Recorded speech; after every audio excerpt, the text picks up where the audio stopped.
Hello and welcome, ladies and gentlemen, to the Battle of Carcassonne, and well, the replay of it rather. And the reason I'm going to show you the replay today rather than the battle itself is, well, really there's just one big reason for that, and the battle ended up taking too long. It was around 40 minutes, I think, and I didn't want the entire episode to just be that. And it needed to take 40 minutes because I really needed to micro all of the units, because the garrison is utterly... well, it's like the garrison fighting all of this on an open field would be extremely challenging. Fighting it behind walls on the offensive is even more challenging, so I needed to employ some dairy product tactics. And we can see some of that right now, but as I micro this on 1 speed, I'll be honest, I did play on 3 speed for a good bit of it, but because I knew I wouldn't need like the extra 1,000 hit points that I was going to lose if I played on 1 speed. I just wanted to save myself some brain cells. So basically, the reason being, I can skip through all the cheesy bits, all the annoying bits, and let's be honest, not so fun to watch bits on speed 3 while I play on speed 2 and micro in the actual battle. I can show you the replay now, and I can actually show you.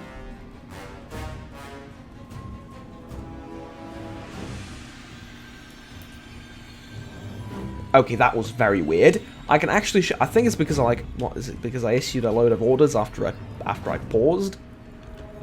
That was like we lost some frames there. Anyways, I can actually tell you like a few things that I think I did wrong, and I can then I lose this. All right, I can actually tell you a few things that I did wrong, a few things that I did right, and hopefully teach you a few things along the way while we look at the siege itself. But the basic idea is the same as in the previous siege battle. Move 2 units forward to dodge. Basically just dodge. So, I want to use all of these archers' ammo, or waste it rather, on the ground as they attempt to shoot the troll hag. They're actually going to get it down to a fairly low amount of health, and good god, it is disgusting.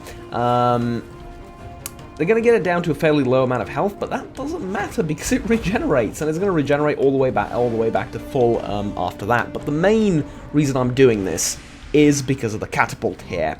Now, this thing can wipe the floor with my army, and I've made the mistake before playing as greenskins, mind you, prior to the new update, but doesn't make a difference.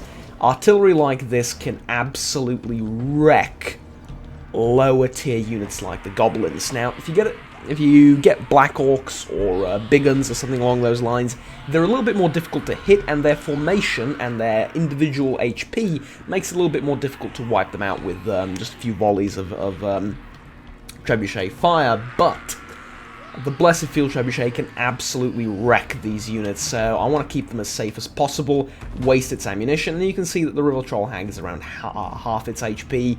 Grom is taking a bit of damage, but that's fine. What I didn't do is I didn't realize that these guys are getting hit, which isn't the worst thing in the world. They're going to lose a bit of HP. I mean, there's nothing that can kill these guys if I play it right, right? Because the trolls and the hags, or whatever this thing is, are ludicrously powerful. I mean, these 2 units can cut through 6 or 7 Bretonnian infantrymen. Now, this doesn't necessarily speak about the quality of the trolls, more so about the tragic state of Bretonnian infantry, where they can't defend themselves against pretty much anything in any roster. But, I mean, even my goblins can... I'm reasonably comfortable having my goblins 1v1 like some of their battle pilgrims and stuff like that, because I have WAAGHs, I have buffs, so on and so forth. They don't. So, yeah. Anyways, infantry down there, not so much of a problem. Towers and archers, big problem. I think actually the AI has gotten a little bit smarter since the last time I recorded, which, you know, there was like a 200 megabyte update to the game today, or this morning, I think, so, I don't know.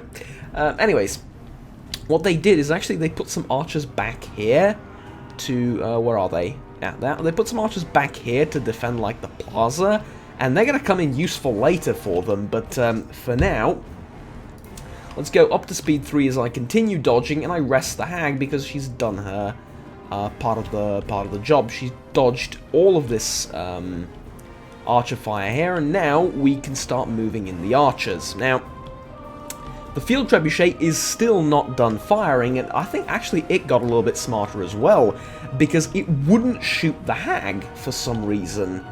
Now, I'm not sure if this is a defensive siege battle thing or not, but I was still able to cheese it. That, however, is some serious damage that it got in to those things, because, like, 2 direct hits, that was, yeah. Never mind, though, they regenerate, so... anyways. Okay, so here we go. I move in one of the archer units, and this might look like good shots, but a lot of them are hitting the tower, which is not ideal. Anyways, like, 10 seconds later, we break down the gates. That's ridiculously quickly. And then for some reason, the game asked me to build a ram. Pfft. I think those guys did it quicker than me doing it with a ram. But anyways, no, that's literally not true. But what I'm doing here is, because these aren't single-ended units, the trebuchet is really trying to hit them, and it thinks it can do it. Instead, it'll, like, hit the bowman up here. There's going to be another unit that comes up and is going to hit it later. Just hilarious. So what I'm doing right now is I can't move the archers up. Now, you might be tempted into doing that because, well, this tower is covered. There's no archers that can hit you. These guys have ammo, but they're facing the wrong bloody way, so you can take them out with your own gobbos. But the problem is, well, yeah, there's the problem, basically. So this thing still has ammo, and a fair bit of it as well. So, unfortunately, we can't begin the assault yet. We need to waste more of its ammunition. And, see, I'm trying to do it with the hag here, but the bloody thing just won't shoot, and I'm well within range. But, yeah, I suppose it's focusing on these guys because they're closer in retrospect. And I kept trying to draw it out with the hag, but, like, if this is obstructed, maybe you would, you know, redirect fire, but no. It really wanted to hit these things, and, well, it tried. And this is funny, by the way, like, 3 or 4 archers just got executed here. Yeah, amusing as that may be, you can see I'm moving them back and forth, and it actually works. Like, the tiniest movement of these guys makes it so that the trebuchet thinks it has a shot, and it goes for it, and then, you know, it hits the battle pilgrims again. So yeah, I'm getting them to wipe their own units out with their own artillery. As like, you know, I thought that not having artillery would be a problem for this battle, but there's the artillery. Try again. There's the artillery. There it is. That's you think that's a Bretonian catapult or a trebuchet? Sorry. No. That's my trebuchet. That trebuchet is going to do more damage to Bretonia than it's going to do to me. Trust me. So there we go. Like, I mentioned this before, I know there's, like, a considerable contingent of people that really hate stuff like this, which is why I'm just gonna try and sort of strike a balance, and when I don't need to do it, I'm not gonna do it. But this is a ridiculously tough battle, and the Bretonian garrison is really, really large, and like I said, like, a field battle fighting against all of these troops would be very, very difficult. Winnable, but, like, still very difficult. Fighting them behind walls, although it does provide some advantages to me as well, is like, it's just an even harder battle, so yeah.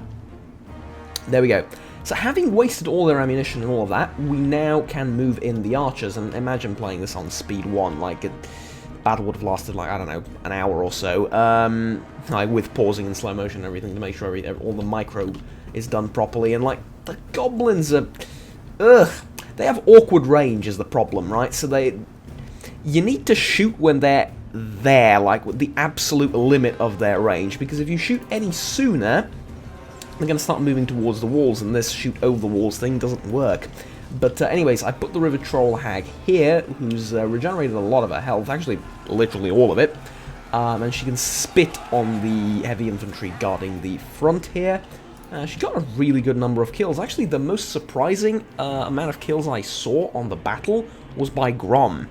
I think the guy in the end got like 300, 400, or something along those lines. That was like strange. But anyways, 16 minutes in, and we're sort of beginning the operation here.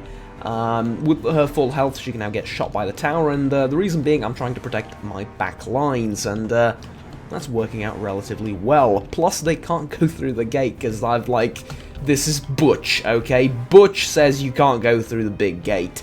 Let's say, yeah, for example, you're going to be Butch, okay? Butch says no, and basically, even if they wanted to, they can't push through. Alright. Besides, the AI is hard-coded to not let go of the walls, which is sensible. I understand the logic behind it. Now, if only I had some magic that's not drain life, like the Foot of Gork here, would have just won the battle. But instead, we are still going to have to fight it out in the trenches, as it were, and this is just like a few steps that we can take to soften the enemy up. And certainly this does help a lot, as you can see. Like, a couple of these volleys are enough to get down, get a Bretonnian infantry unit down to like half health. A few more volleys make it rout, and yeah, this is certainly helping, but like there's a whole, like I would almost call this a whole other army, right? Like from sort of this tower to the west, I suppose. Or no, that's the east. To the east of this tower. I would like this is almost a whole other army. There's archers, there's spearmen, there's cavalry. I mean, thank Christ I didn't have more of it, but yeah, like here it is. Look, the Grail Guardians of all things. Look at them. That's some of the best cavalry in the game. Well, for Bretonnia. Yeah, actually, some of the best cavalry in the game. Period. Yeah, true. Well, at least in the sense of traditional cavalry. Yeah. Anyways. So this softening up is absolutely needed because, like, even if I kill all of this, there's still another army for me to fight over here. Anyways, there's not much happening. I was just shooting over the walls here and dodging some shots with the... Well, I say dodging. I'm not really dodging, but there's not really a need to dodge. So, it's just... Look, I shouldn't be saying this because it's rude, but, like, look at the size of your target, if you know what I mean. So it's not difficult to hit this. It really, really isn't. But you seem to not be able to hit it. Okay, there's one shot. Lovely. Anyways, I do move with the archers a little bit here, and I do position some over here to start weakening these targets up as well. And I do get in some really, really good shots, but the thing is, even though they're going to get hit by the towers, and this is a sort of this is like kind of a mistake. What I should have done is I should have, like, been patient and microed everything properly here. But, like, they're sticking really close to the walls, and it's kind of difficult to, get shots on this. But, what I decided to do instead is try and draw them out. So I charge Grom in, he takes no damage. Charge him out again, and... Well, look at that. We have volunteers. They courageously charge against the forces of evil, but no, that is we just puke on them, and it really there's no glory in this for them. I mean, for me, I don't care. I'm the greenskins, but like there is no glory in this. This is just messy and unnecessary. Why would you do this? Why? Horrible. Anyways, so the greenskin tie, or the green tide, I suppose, is coming, but they do mount a reasonable defense. I mean, they're countering my archers with archers of their own, and their archers are way better, but don't tell anyone I said that. So yeah, obviously I need to move these guys away, because that's not a duel I'm about to fight or win. But yeah, essentially, at this point, just soften the enemy up a bit more, and that's it. And I finally am in a position where I can move the Goblin infantry forward, which is going to do precisely nothing but keep the enemy busy. You see, Goblins aren't in this army to kill anything, and you're going to see in the post-battle results screen, they're not going to kill anything at all. The reason I'm moving them up is to draw more of the guys from back here forward, and to actually get the enemy on the walls, believe it or not. I actually want them on the walls, because if they're on the walls, they're not in the streets fighting like the 4 units I have in this army that can do any damage. And, yeah. So, because the trolls and the hag and everything around it pretty much causes horror and terror or whatever, basically reduces leadership, there are units breaking because they're on very low HP. They've lost a lot of men. This causes a mass rout, and thus, basically, the majority of Bretonnian defenses are gone, and I think it's around this point that they lose the battle when all of this starts breaking in chains, and they decide to move down here rather than up here. to reinforce this position, because I can then shoot them. I'm actually running low on ammo for the archers, but that's not the problem. And also another reason to put goblin units up here, so that their archers can shoot them instead of, you know, stuff that actually matters, because these units, bless them, they're never going to do any damage, right? Well, they're not going to do any damage yet, right? Plus they're goblin spearmen. Like, if you want to do damage, you get, like, fanatics and night runs and stuff like that, but these guys, no. Not so much. So, to that end, they're also getting shot over here, but, like, doesn't matter. I mean, these guys are on full health. They can get to like 70% health. They're going to regenerate in like a turn. Plus, there is a trait to be gained from killing the enemy commander or the enemy legendary lord, and here she is herself. So, luckily for us, it is extremely early in the game, and the Fey Enchantress has not yet gotten pretty much any type of magic. Not that I've been able to see. Maybe some buffs for the troops or something, but yeah. No. So, due to a mass rout in the center, I've basically taken no damage. A little bit on the stone trolls, I think, but again, they regenerate, so that's not going to be a problem. And I, for some reason, brought archers in here, and they ended up being a very useful unit, because they basically just lock down 2 battle pilgrims and enemy archers up here. So because there's this there, they're thinking, okay, they might charge the walls, and like, we want to move, but yeah, we need to defend this place as well. So they lock down some units, which is hilarious to me, but yeah. Anyways, that means that we can start pushing forwards, and so here's the thing. Goblins still getting shot at. Great. I want to move my archers around this sort of fortification. The reason being, I intend to fight the Fey Enchantress and the cavalry here. As you can see, the balance of power is not necessarily looking great. The enemy troop count is phenomenal. Like, we've killed, what, like 2,500 of them? Something along those lines, and we're about to get rid of the archers as well. That's phenomenal, but the majority of their balance of power is this one unit. And there's a good reason for it, because this is an amazing unit. Spit. Okay, it just got slightly less amazing, but yeah, like, that spit did barely any damage, though mostly did hit the spearmen, but yeah, anyways. What I want to do now is I want to get rid of the archers, move everything up, eventually fight the battle pilgrims, but these guys are still, like, worried because of this here. By the way, these guys have no ammo, so they're not doing anything useful, but they've locked down a full unit of men-at-arms with shields, so yeah.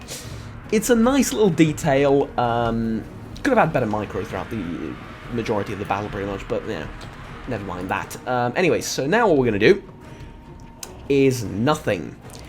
Reason being, I have a lot more men than they do, and I need to regroup if I'm going to fight that properly. Plus, I haven't triggered the WAAGH yet. So this will give me armor piercing, which is very, very important when fighting these guys, as they have 120 armor. So without the WAAGH, I really, like, this fight is going to be ridiculously difficult. Anyways, they charge in, spit again, right on time, and it does surprisingly little. But what they did do is allow me to gather up all my men. So the goblins got off the walls, and they're down here, and so is pretty much everything else. And I'm going to move the last few remaining units of archers that actually have ammo here, and they're going to get some decent shots, because the elevation actually favors my archers here. So anyway, I activate the WAAGH.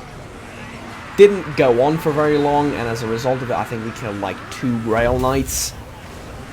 Not great, but the Fey Enchantress is here, and I can start casting my one and only useful spell against her. Also, I did send Grom over here to hunt down the archers, because I didn't want them coming back. And now he's going to start going over here. He has like 400 kills, which is insane. He's going to start going over here because we need to get rid of the Fey Enchantress, and infantry units are not great at doing that, because despite being a wizard, against goblins and stuff like that, she has like really good attacks, like strong AoE attacks that like cut through a lot of infantry. Grom, on the other hand, can just cycle charge her into death, and his like single charge takes off 1/6 of her HP, something along those lines. Very, very powerful. Anyways, look who decided to join in. The Battle Pilgrims, they're not doing much because, like I said, I'm comfortable fighting them with just a single unit of goblins. But that said, I have river trolls that are helping out as well. I'm a little bit surrounded, but who cares?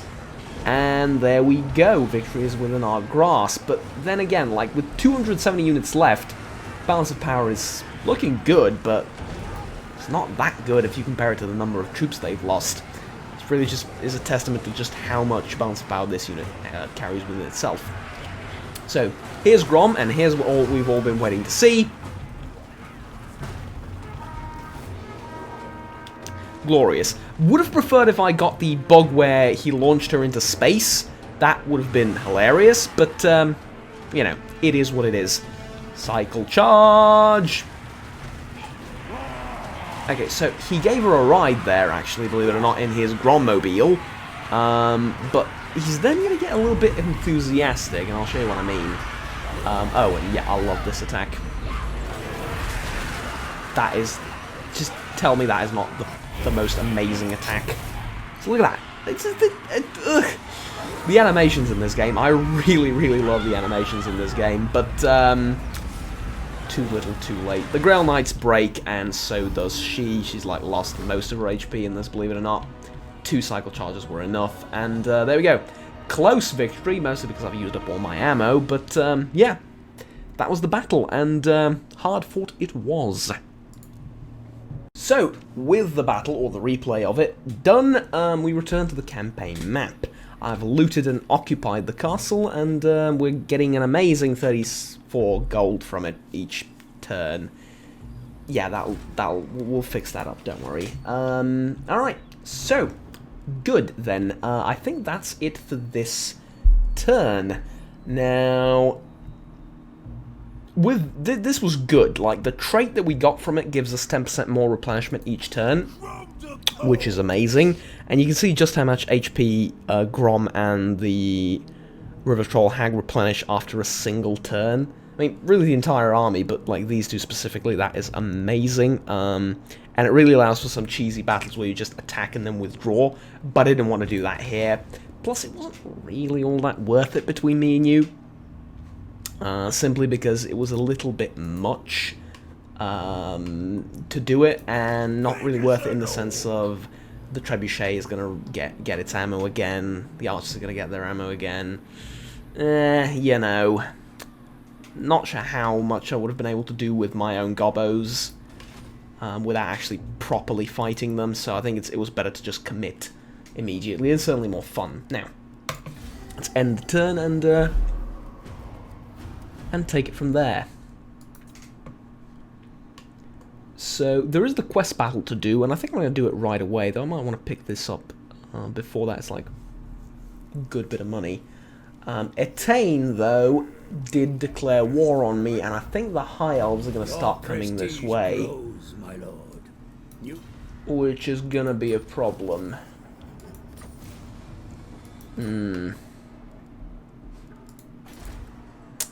Well, I kind of want to fortify up, and I kind of don't want to fortify up as well.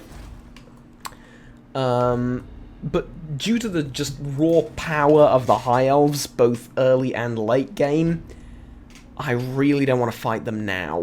Like, that's sort of the problem.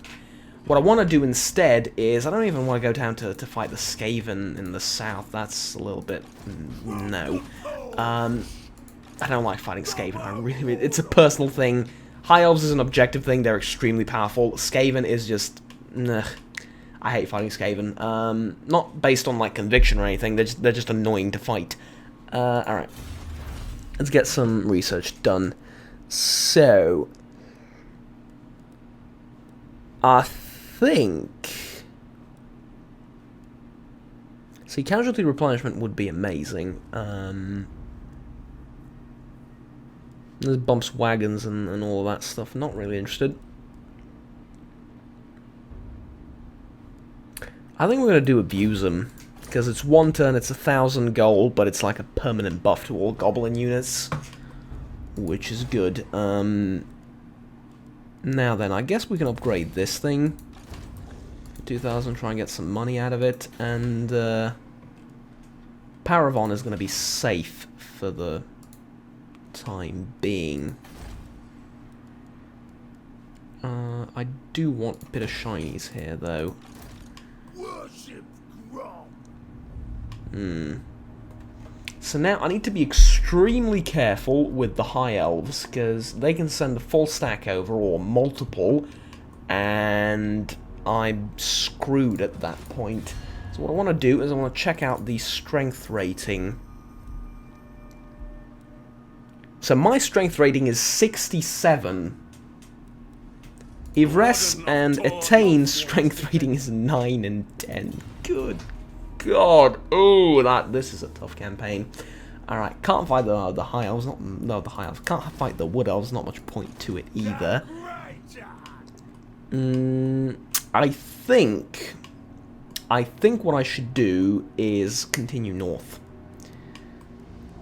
Because that'll put me relatively close to Brionne, which is probably where they're going to land if they're going to fight me. Plus, I can do the quest battle, and yeah.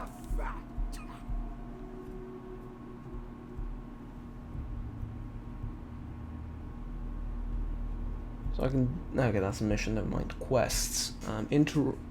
Interact with the food merchant. Yeah, we're going to do that. Win 3 battles, we're going to do that, and call to war trophy. Oh, there's the food merchant. Right, okay. I guess force march. Okay, good. Some public order problems here, but that should be okay. And if not, we'll just march down here and it'll be good. Plus, it'll like provide a good... It's a strategic position, so like Brionne is very important for defending against the High Elf invasion, which will eventually probably happen.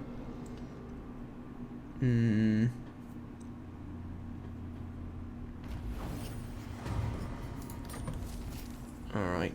Hag merchant spotted.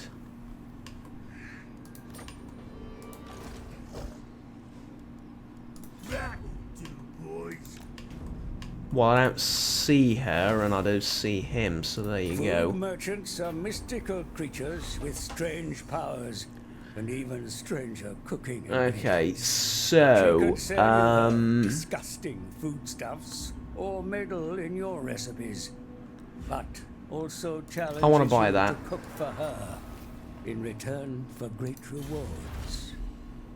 Yeah. Okay. Now, go bigger is gonna buff orcs. I'm gonna do orc armies eventually, but like for flavor. For now, I need gobos. Healy shrooms is alright. It's actually really good.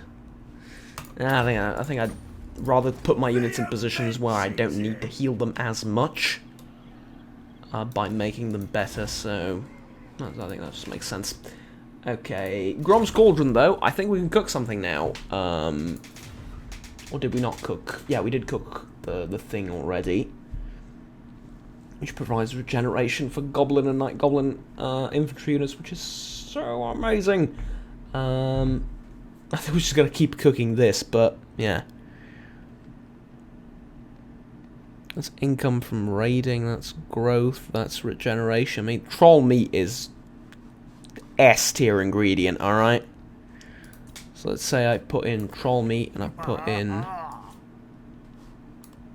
What does that do? Growth all provinces. Do I have that? Yeah, so I didn't cook it with this. That's a new recipe that I would make. But I don't want to. Or actually, why do I not want to? Because what does this get me? 5 reputation, 10 growth in all provinces. And this thing instead gives me, like, income from raiding, scrap, and... physical resistance for all the goblins. I actually do want to cook this. Things don't get better than that. Yeah. Like, it'll overwrite the previous one, but it's another recipe that I'm going to cook, so that gets me progress, plus scrap, plus the physical resistance is pretty nice. Good. Now then, I can also upgrade units with scrap. I don't have this technology yet, which is why I was gonna like leave it off until further notice, but yeah, I absolutely can do that, and doesn't cost a lot, but like 45% more ammunition. 400% armor piercing. It's kind of expensive, but then again, it's like, it's really not that expensive, given the effects, yeah? Okay, what's this? Starving Grom. Grom is hungry. He needs to sample some recipes to begin expanding his portly waistline. So, like, I guess the more I cook, the more buffs he gets, which is just ever so fitting. And a bit... It's like, it reeks of power creeping everything else around me, but I'm not going to say that yet, because the High Elves are just High Elves at this point. Yeah, anyways, that game has a little bit of problem with power creep, methinks, with DLC, because it's like, clearly playing it without DLC is a huge disadvantage. You try and play the High Elves without any of the DLC, you're just missing out on better units. They're still strong, but you're just missing out on better units, which is, you know. Anyways, no real choice other than to declare war here and keep marching forward, because I need to expand and I can't go to Orth 1 yet. So I think I'm just gonna... Yeah, I think I'm just gonna occupy here. I'm gonna keep this for now. I could demolish it to get a pile of shinies, but well, I'm gonna keep it for like a couple of turns at least. Yeah, since it's there and all that. Now, I said I was gonna attack for all goblin units. That's really, really good.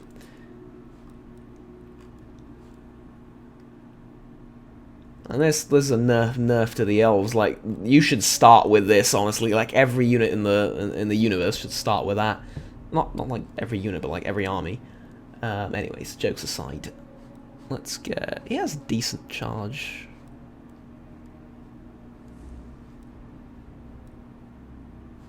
Let's get it. It'll help. We're gonna have to fight a few difficult battles here. Divine belly. And did I not already get this for you? Oh no, I got replenished troops. Yeah, alright. Cool. So, I'm hoping that they're going to attack me. I'm going to wipe the floor with them, because their infantry is tragic, and, well, mine is not.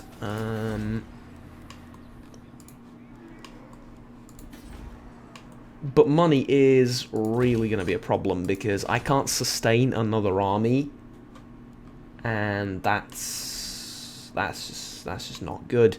Also, I've just realised everything around me is unpleasant climate. It's like, this is where I really want to go, right? But I can't, because they're so bloody strong. I might just have to grit my teeth and like, soon just jump over here, because unpleasant climate later on in the game doesn't make much of a difference. Because, like, what, a little bit less replenishment, a little bit more construction time, 1 less obedience, 30% construction cost. It's not the worst thing in the world. It's still worth getting all the provinces and controlling them yourself, right? Way better than demolishing them. But early on, that's like a serious penalty to everything I do. And while fighting and taking over Bretonnia makes you stronger in the long run, it does allow the elves more time to consolidate power, so... Ugh. Damn elves, you scary, basically. Anyways, let's end turn there. And I think we're going to end the episode there, because that battle was ridiculously lengthy, and I need to think about what I'm going to do with the elves and when I'm going to attack them. So, yeah. Anyways, ladies and gentlemen, thank you very much for watching. My name is Juggernaut. Please remember to like, subscribe down below if you enjoyed the video and want to stay tuned with the rest of the series and want to support the channel. It really does help out quite a bit.